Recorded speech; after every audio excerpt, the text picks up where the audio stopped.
Здравствуйте, дорогие друзья! Сегодня я оформляю торт Мишка. Это будет 3D торт. Мишка у меня будет лежать на пузике. Будет частично оформление мастикой, частично кремом. У меня медовые коржи. Тортик у меня будет медовик со сметано-заварным кремом. И в качестве наполнителя были выбраны фрукты. Я уже делала с фруктами такой тортик. Именно медовик. И так уж совпало, что именно для этого мальчика, для которого сейчас предназначен этот тортик, для моей знакомой, именно такое сочетание медовик со сметано-заварным кремом и фруктами ему очень сильно понравился, и поэтому попросили сделать его еще раз. Также медовик, и именно с этим кремом я делала с вишней, но вообще в идеале, ну это как бы на мой вкус, мне кажется, лучший наполнитель для медовика со сметано-заварным кремом это грецкий орех и чернослив. Именно такую форму торта я делаю первый раз, поэтому сегодня все буду делать впервые, в принципе. Хочу сейчас максимально, то есть подготовить мои коржи к дальнейшей сборке торта. Поэтому хочу обрезать все лишнее, по максимуму придать форму лежащего на пузике медведя. Также при обрезке всего лишнего я должна учитывать то, что у меня еще тортик значительно поднимется, так как будет крем и фрукты прослоечкой. Поэтому сильно много-то срезать не нужно. Лучше потом, если что, убавить лишнее после уже окончательной сборки.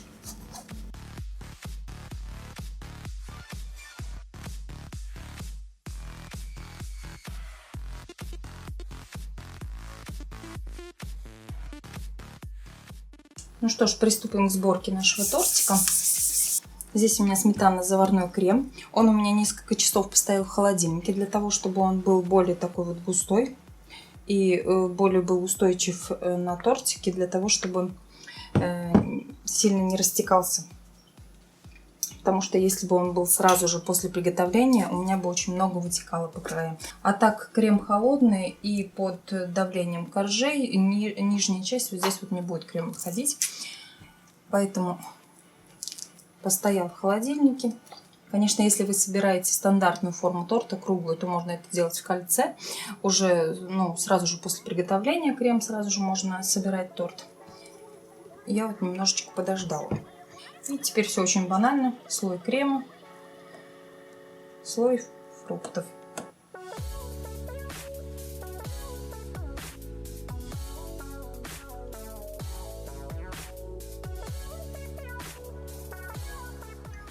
Вообще раньше мне казалось, что с медовиком не очень фрукты сочетаются.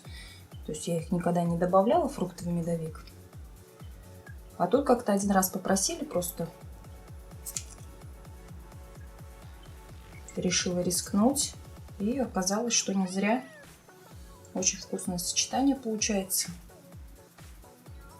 Теперь учитываем то, что у нас последующий корж, то есть не заходит на конечности. Поэтому мы их промазывать кремом не будем. Будем только вот на той части, где будет располагаться верхний корж.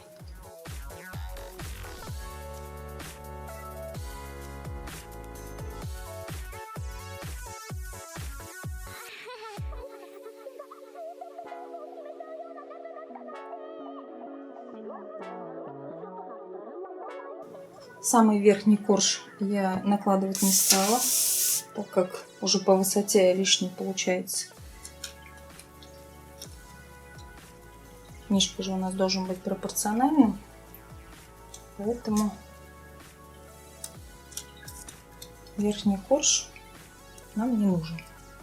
Вот в таком состоянии я его отправляю в холодильник, но не меньше, чем на 4 часа. Во-первых, для того, чтобы застыл крем, чтобы нам облегчить дальнейшее выравнивание. То есть ножичком мы еще все равно здесь подрежем, кое-где лишнее все равно есть. И для того, чтобы сам тортик пропитался. Мой тортик постоял в холодильнике. И теперь я смогу окончательно подготовить его к выравниванию. То есть подрезать все лишнее там, где я считаю нужным.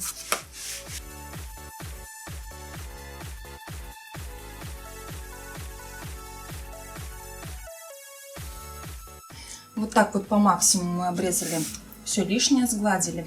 Вот такие вот резкие переходы для того, чтобы облегчить дальнейшее выравнивание. И теперь мы сможем приступить к выравниванию нашего тортика. Выравниваю ганашем. Рецепт приготовления ганаша есть на моем канале. Видео называется «Как выровнять торт под мастику». И наносим по всей поверхности торта базовый слой ганаша.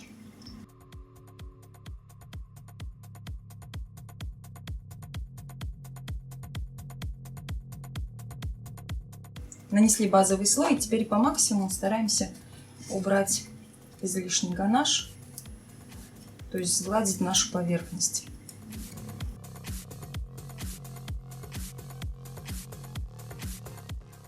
Отправляем торт в холодильник минут на 7-10, и затем закончим уже вторым этапом, окончательно уже наше выравнивание.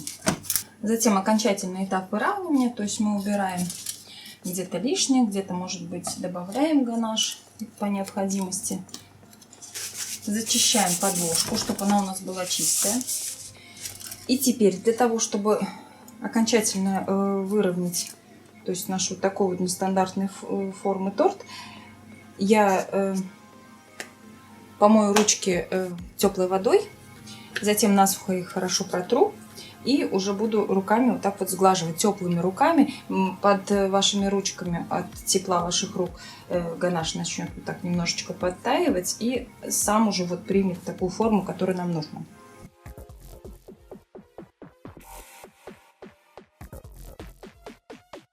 Сильно увлекаться выравниванием не буду, так как он у меня частично будет покрыт кремом. Под кремом там не видно уже будет. Пока у меня тортик стоял в холодильнике, то есть ганаш пока застывал, первый базовый слой, я уже подготовила необходимые цвета мастики. То есть мне понадобится голубой, красный, белый, такой вот бежевый цвет, коричневый немного, черного.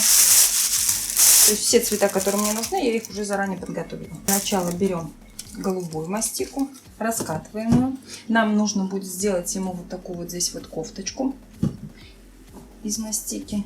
Поэтому необходимой величины должен быть пласт мастики раскатанный. Сильно тонко раскатывать не нужно, так как мы еще будем делать здесь текстуру. Вот такой вот скалкой делаем узор на нашей мастике.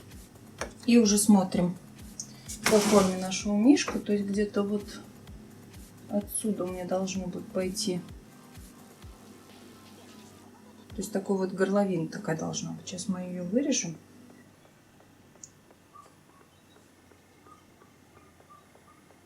И убираем лишнюю мастику. Мы вот так вот срезаем. Так, здесь у нас вот так должно быть. То есть выкраиваем ему кофточку. Также обрезаем здесь вот излишки и немного подгибаем сразу под тортик. Сразу же сделаем ему небольшую здесь окантовочку из той же голубой мастики. Нам нужна полосочка из мастики, где-то примерно 1 сантиметр, которую мы с помощью пищевого клея наклеим, извините за тавтологию, то есть увлажним пищевым клеем здесь вот край нашей вот кофточки и перенесем туда нашу ленточку. Сделаем швы на нашей окантовке контурные. Затем из белой мастики нам нужно сделать вот эту вот переднюю часть мордочки, на которой вот носик у нас расположен. Посередине делаем такую небольшую надсечку. Ну как небольшую, она практически до носа должна доходить. Также обозначим, где у нас будет носик. И сразу же его сделаем из черной мастики. Такой вот треугольничек. Также нам нужно будет сделать ушки из мастики. Посередине, в середине ушка у нас будет немножечко другой цвет, вот такого вот бежевого цвета. Я взяла мастику. 2 кругляшка. В середину мы вставляем также 2 шарика бежевого цвета. Приминаем и вот так вот делаем ушко.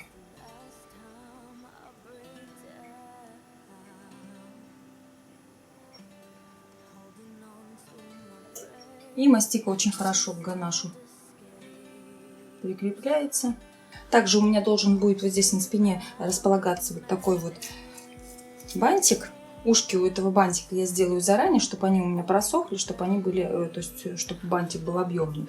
А потом начну оформлять кремом поверхность тортика. Для бантика мы вырезаем полоску необходимой ширины, полосочки сантиметров по 10, и складываем пополам. Вот в таком положении. Лишнее я вот это потом обрежу, когда буду уже бантик формировать. А пока вот в таком положении у меня должна застыть мастика, подсохнуть. Вот так мы его оставим. Оформлять я решила поверхность нашего мишки взбитыми сливками, так как мне нужно, чтобы поверхность была матовая, то есть крема. Не масляный, не белковый, я так подумала, что сюда не подойдет. Мне нужна, чтобы поверхность была как бы плюшевая. Взбитые сливки, в принципе, вполне подходят сюда.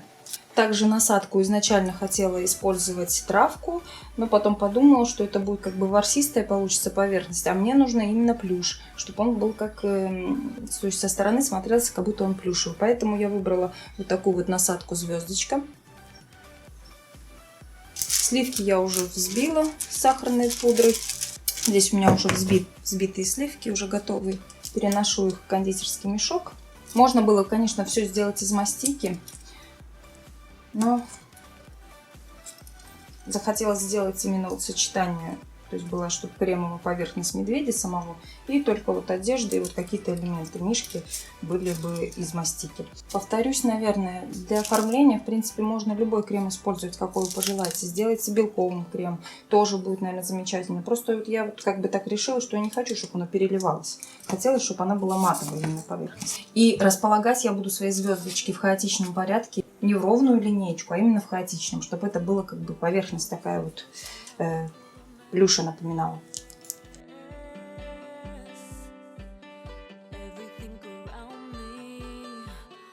Вот таким вот образом. Видите, даже вот так вот лучше получается, чем если бы я использовала масляный крем. Были бы четкие такие звездочки. А здесь получается прям плюшевый мишка.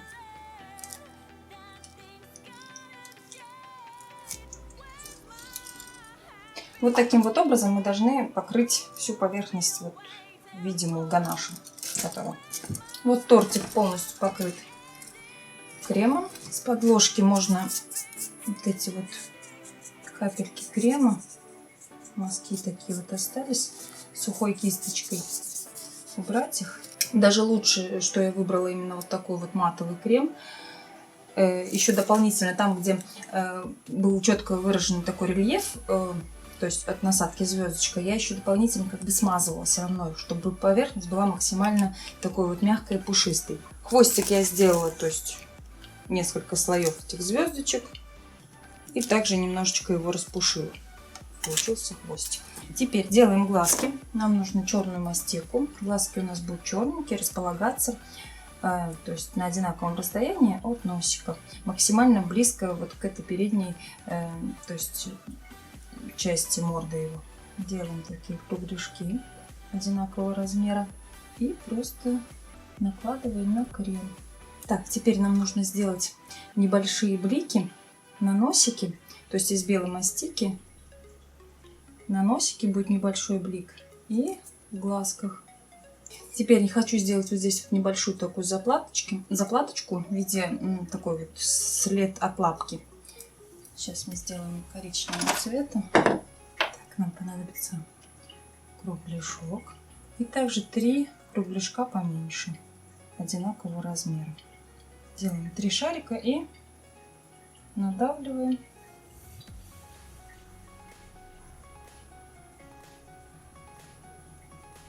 Ушки у нашего бантика уже подсохли, поэтому я ножом обрезаю лишнее. Такой вот бантик у меня будет. Сразу увлажню. Также сделаю небольшие хвостики у меня от бантика будут отходить. То есть мне нужна будет полосочка мастичная, которую я делю на неравные части. То есть у меня чтобы разные были. И делаю вот такие вот срезы. Сгибаю, чтобы это все было максимально правдоподобно. Чтобы получилось прям как плюшевая игрушка. И серединку нашего бантика мы немножечко увлажним пищевым клеем. Берем небольшой вот такой вот кусочек красной мастики, скатываем потоньше по краям и теперь так бы как бы вставляем в сердцевину бантика. Делаем сразу же Дрезденом складочки. Немножечко не продумала, надо было здесь тоже сделать красную окантовочку, как будто бы, то есть под шею у него завязана ленточка. Сейчас мы ее быстренько сделаем, там подставим аккуратненько. Теперь осталось сделать циферку 2 и написать имя именинника. В этот раз это будет не Егор, это будет Миша. Как я делаю двуцветные циферки, буквы я уже не раз показывала в предыдущих видео. Здесь мы сделаем небольшое отверстие. У нас будет как будто на ленточке, на небольшом жгутике, как будто прикреплен к лапке. Циферка 2 прикреплена к лапке. Так, сейчас мы ее... А затем сделаем вот такой небольшой жгутик, который у нас будет доходить до лапки Мишки. И здесь нам нужно вырезать имя Миши. Хотелось бы, конечно, Мишенька, но вот как бы не подрасчитала с размером подложки. Измеряла только размер моего тортика. Нужно вот здесь вот еще будет уместить слово Миша. В идеале, конечно, было бы Мишенька. Начинаем с последней буквы и с первой. Так. А потом в середине расположим оставшиеся две буквы. Вот такой вот тортик у меня получился. Плюшевый такой вот Мишка. Прям настоящая игрушка. Я думаю, именинник останется доволен таким тортиком, игрушкой. Поверхность, как видите, получилась прям как плюшевая, натуральная. Хорошо, что я использовала именно взбитые сливки. Поверхность получилась матовая. Удачи вам в ваших начинаниях. Всего вам доброго.